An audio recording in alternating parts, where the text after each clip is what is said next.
Here we go. What are the Sharps? ESPN, the magazine, Vegas wise guy. I mean, you're kind of the wise guy of wise guys. Let's start with Minnesota-Seattle. Minnesota-Seattle. So we got Seattle's a 12-point favorite. What do you think?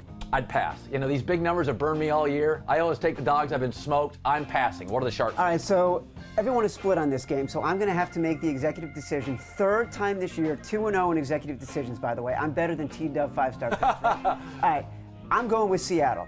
Here's what I think. I think the people who are on Minnesota are playing Minnesota because it's a situational, double-digit dog. Historically, you do that. That's what you do.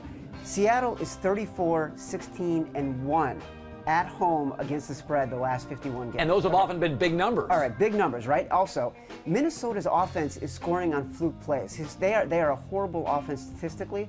I think this is a chance for Seattle to come in. It's very hard to go in there. This is not a very good offensive team.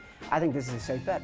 All right, next up. Next up, we're going to do Kansas City at Denver. I told you earlier, I like Kansas City in the points. I think it's a close game. I'll take Denver to win. It's too many points against a good defense and an offense that doesn't make mistakes. What do the Sharps think? All right, the Sharps are on Denver, and this game actually opened at 8. It went up to 8.5, and what's interesting here is like the public and the Sharps have switched sides, right? The public is on the underdog. About 56% of the action is coming in on the underdog. The Sharps are on Denver. Kansas City, as we've discussed, they haven't played anybody. Yes. All right? And so they've played Tony Romo. That's the best quarterback they've played.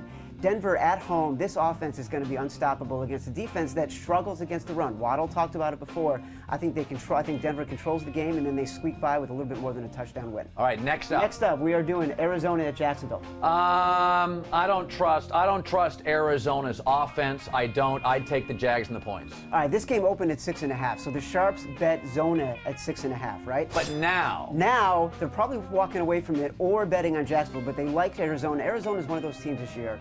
They are beating the teams they are supposed to beat and beating them soundly, or they are covering those games. They covered St. Louis, all right? They covered Tampa Bay. They covered Atlanta. The games they're losing are to the big dogs like Seattle, New Orleans, and San Francisco, so they like Arizona. Next up. Next up, we're going to go to Cleveland at Cincy.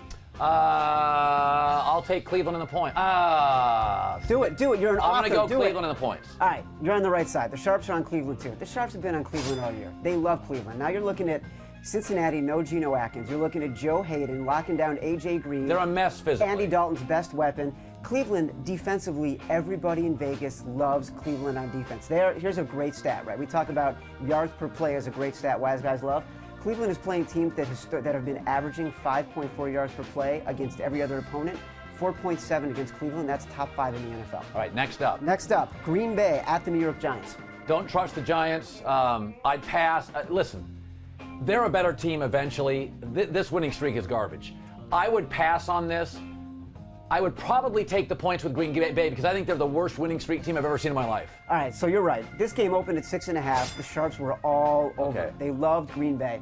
Here's the thing. It's mostly about, this is a box score game, right? Scott Tolzien, he can't find anybody to high five, but he was finding receivers when he was playing previously. Oh, forget it. Come on.